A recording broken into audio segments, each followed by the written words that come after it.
Lady Ada, what is this? Hi, everybody, and welcome to Show and Tell. It's me, Lady Ada, with me, Mr. Lady Ada. We're your Show and Tell co-hosts for tonight. Sometimes we have Adafruit folks come by, like JP or Melissa or Liz or Noe and Pedro. Yeah. Don't worry, we're taking turns. They'll come back and they'll be hosting Show and Tell. We still got us for a couple more weeks. It's a team sport. It's a teamwork. Working together. It's a dream work. We're here at the Adafruit Factory in downtown Manhattan. This is where we manufacture stuff. You can see the factory's nice and quiet because everyone's home. It's time for 25 minutes of checking in with people from around the maker community. That includes you. We have empty spots if you want to come by. Yeah, the links in Discord. Stop on by, and folks are working on projects for Halloween. Yeah. Get them ready for maybe the last couple weeks of October and come on by. But for now, let's check in with Melissa. How are you doing, Melissa? Hey, Melissa. Hi, I'm doing good.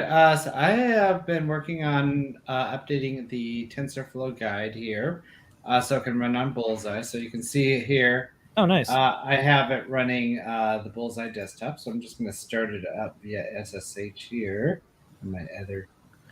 Yeah, I still think we have one of the best demos for showing how this stuff could all work.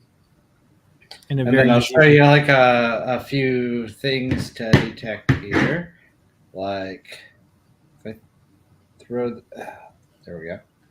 It thinks this is a remote control just because. Yeah, I think that's remote control. Keyboards. Well, I mean, it looks like one. I think it's remote control too. Right. It goes either keyboard or remote control. Well, you're holding it in a hand, and usually a hand and buttons like that is a remote control. So that's reasonable. That's true. Let's try this this cup here. I think it's not seeing enough of it here. It's very hard. It's also okay. I know. I'm trying to line up three things. No, this is not a pat your head and rub your belly. Okay, anyway. This is a test not of you. It's not the test of the machine learning, but it's the human capability to get the machine learning into a good spot. In this case, yeah. And anyway, so I got this running on Bullseye now. It's actually running really good. I did a couple optimizations on it as well.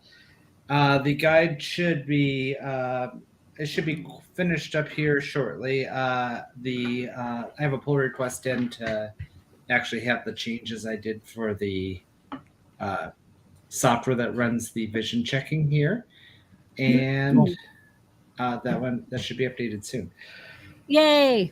Okay, well, if people get Raspberry Pi 4s if they want to do machine learning projects, I think we also have a pack in the store. Yeah, for Microsoft. I think this is one of the only non-frustrating and things that you can show because you start like one of the things that we did is once we got it going and wasn't too hard to do.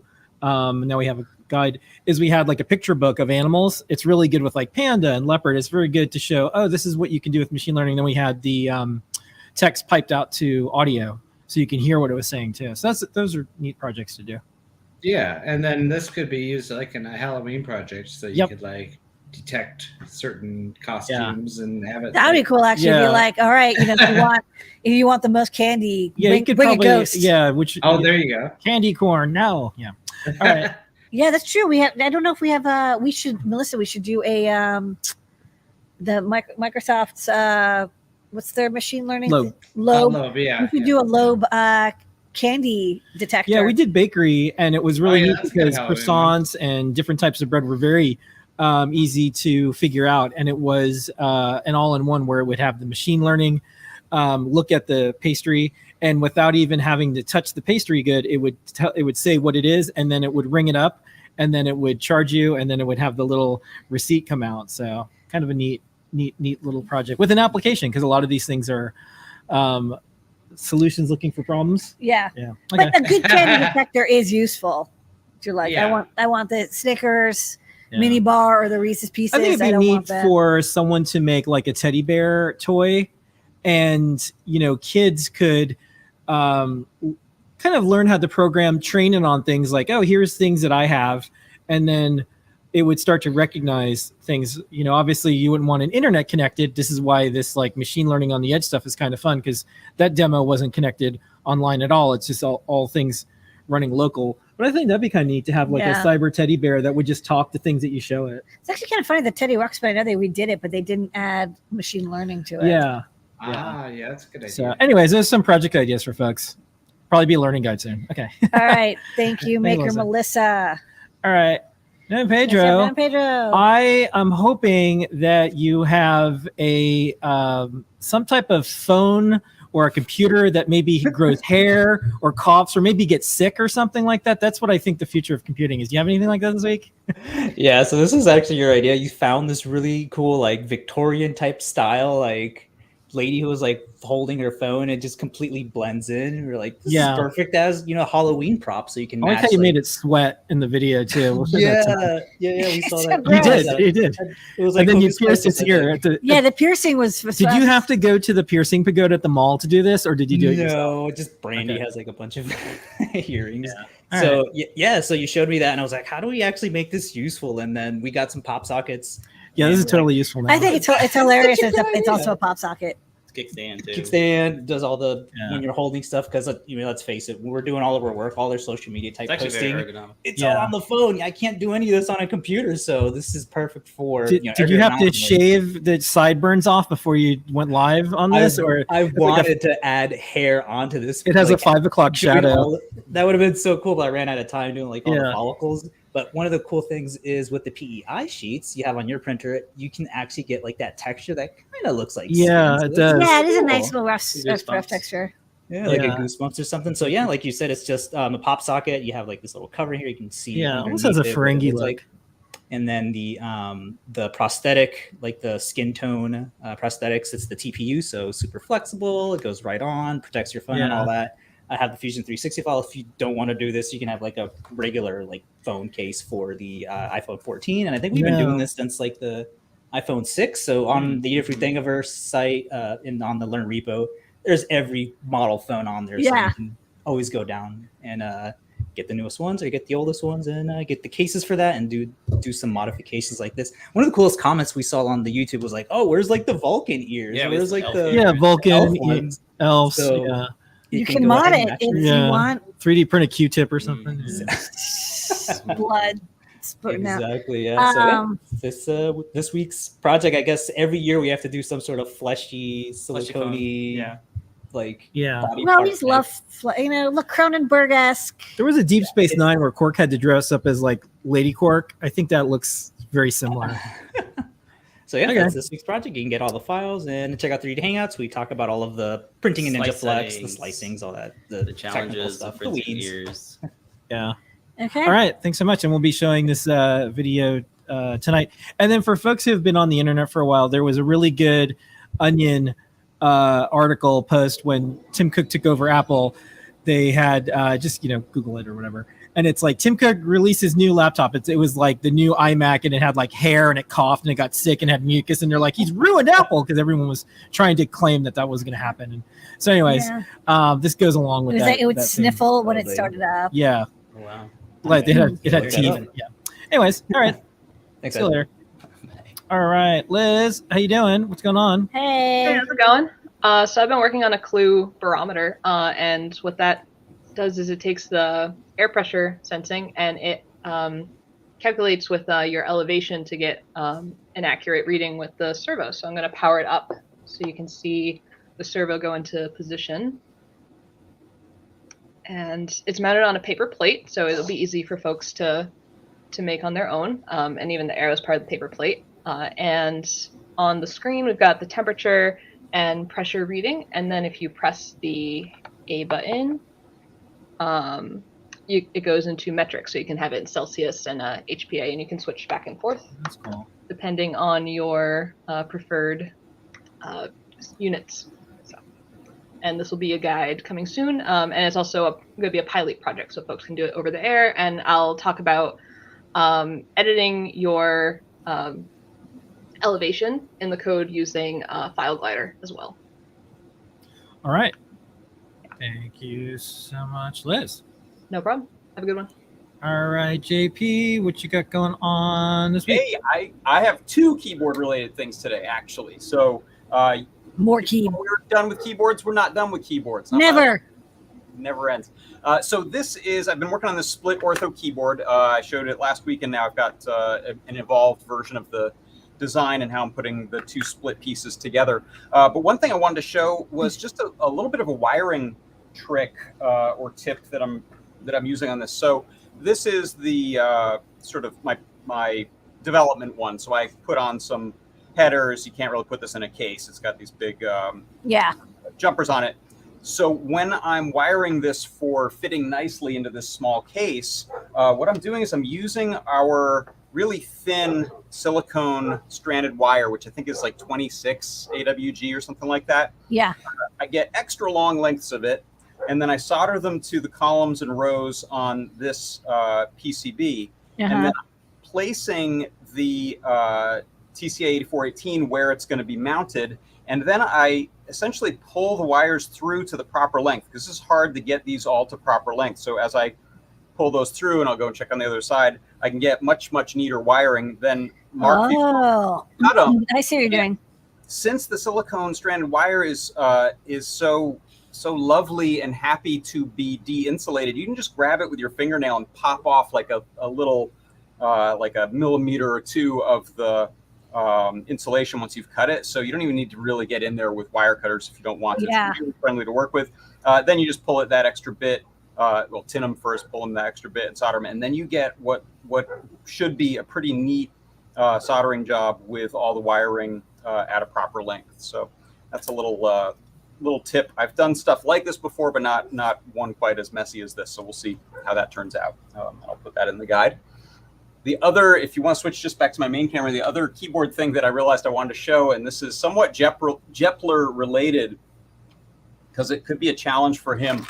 This is my Dreamcast keyboard that I got to play Dead on Dreamcast. So this was a Sega Dreamcast, Sega-made controller. So put together these, and they're pretty common. I don't think they're that expensive. If you want to go grab one on eBay, there were a couple of revisions of them in some Japanese. It definitely looks like the Dell Quiet Key. I think it's a rebranded. Yeah, it's like they didn't make that from scratch. I don't think it's nothing great. It's just a rubber dome kind of keyboard, but it is interesting in that so the plug here, this is the Dreamcast plug. Yeah. Right? But I looked into it, and it is, the protocol they're using is not anything that anyone else's proprietary protocol called the Maple Bus. Right. And the Maple Bus protocol has been reverse engineered by some people, and it's a very, I think it's a high data rate, bit bangy thing that's not super straightforward. So I'd be curious if Jepler is up for a possible challenge. I think Jepler will take the challenge. Will he get a Dreamcast keyboard to work as a USB keyboard, or at least if I pay for it? Yeah, he will. That was the rule. If I pay for the keyboard. Here's one that we have. It's a ASCII keyboard controller. It's the Nintendo GameCube one, and it's exactly what you think it is. So it's amazing. It's a controller like this. We have some photos. You can tell some guy came up with this in a meeting, and like everyone's like, "Sure, do not argue with Sensei." I mean, this is his idea. This is what he's always wanted. This was only released in Japan. And, Takahashi-san really wants this. It's like kind of the best keyboard in the world. It's also kind of the mullet. It's got business in the front and party in the back, as far as like the beige top, but then you get the big bulbous blue. Yeah, it's like it's interesting. It's like super like fun back there. It's like bulbousy and like you can tell that like we don't really know what to do back here. The Switch Pro finally dropped, everyone. It's here. This is our unboxing. Like and subscribe, smash that button. I don't know what game. I mean, at least like I played Phantasy Star Online, which had a lot of use for the keyboard for typing text to your party because it was an actual online RPG, and then typing of the Dead. I never played Quake with it, but people did. There was a mouse as well, so people could do like first-person shooters PC style on their console Dreamcast, which is this works, of course, with Phantasy Star Online. And only Phantasy Star Online. Fantasy Star. Wild. You know what's interesting? Fantasy Star Online, I never played this JRPG, but like I see it all the time. It was fun. It was like a little 4-person party I had, like a few friends and I. We would just go out and have these little adventures and come back to the space hub and buy Was it like a true MMO? Like, could you interact with others, or was it 4 people would connect online? You were connected online. At least we connected online with our Dreamcast modems, and then get in a waiting room and wait to go out on an adventure. And I honestly don't even remember if we were against other humans or if it was just I think we were. Yeah, is it like a closed MMO where it's like you can do it together, but it's more like a remote version of. I think it's like remote 4 people than I think you're right. True. Yeah, it was like a remote co-op kind of thing. I feel like there's a remake Warcast. for this or an addition to it, because if you're going to have controllers on the side, you kind of want to do this, but they didn't have low-cost accelerometers at the time. Yeah. But like, this is what I want to do. The first thing I'm just like, I want to drive this thing Right. around. This is Right. anyways. Okay, well, we have some challenges ahead. All right. That's what I got. All right, well, thanks, JP. And then tomorrow, Yeah, I'll see y'all JP on the workshop. tomorrow. Yep. See y'all. All right. All right, we got some show and telling. We have this over there. Yeah, I'll bring out my Bloomberg terminal next week. Okay. Bye. Hey, Mark, how's it going? It's pretty good. Now that I got OBS working, I learned do not update OBS. Don't update Don't before ever. you go Don't, live. don't. I've learned the hard way, like every time. That's a lesson that I just learned tonight. So I'm hoping I'm going to actually test. See, this isn't. Is it live yet? No. Yeah. We see some pumpkins, including Yeah. a Canadian pumpkin. Yeah, I actually made the Canadian pumpkin for a friend who, of course, it just went blank. Now we just see the dark blackness of your soul. Uh-oh. Come on, OBS. Okay, pumpkins. We're back. You can see my hand. It's live. Yeah, I was just gonna say I made the Canadian pumpkin actually for one of my friends who just got her Canadian citizenship, Aw. and it seemed pretty much. But given that it's October, I thought I'd just provide an update. I know people like see things as they're being built. So the middle one is the fancy one that I've got a couple screens in, and right now it's really just test fitting. It's held in basically with tape. I finally have the right shape to hopefully hold all the components in. And Ooh, spooky. so it does have a little functionality. I like that you can do the Canadian flag. You know, it's a little harder to do other countries on pumpkins. It worked out well that you can get just a vector image and super easy to put in Fusion. Not every flag, you know, there's probably a list what flags can be, or national symbols can be on pumpkins. There's probably a Wikipedia page. If not, there really should be. Someone's on now. These are nice. Yeah, thanks. All The right. pumpkin models, the small ones at least, are on Thingiverse, so anyone can download them. I also put the Fusion file on GitHub, again, if anyone wants to modify them and make their own pumpkins and see what they can do. All right, thank you. Well, thank you so much, Mark, and keep coming back. Happy Halloween. Month of October. Happy Canada Day. Yeah, happy Canada. Canada Day in October. Yeah. All right. Okay, everybody. That's Toronto, our show. scary. That's our universal healthcare. Ooh. So that's our show and tell for the week. That's right. We'll be here next week. Everybody get your Halloween costumes, your Halloween items and more, or just bring anything like old keyboards and more. We have a whole collection. I think maybe next week I'll show off another keyboard. I have a few others here that I don't think folks have seen. Lots of mistakes of keyboard past. You'll be visited by 3 keyboards. Keyboard of the past, present, and future. Ooh. Okay, that's your show and tell for tonight. We'll be doing Ask an Engineer in just a few minutes. We'll see everybody next week. All right, thanks, everybody.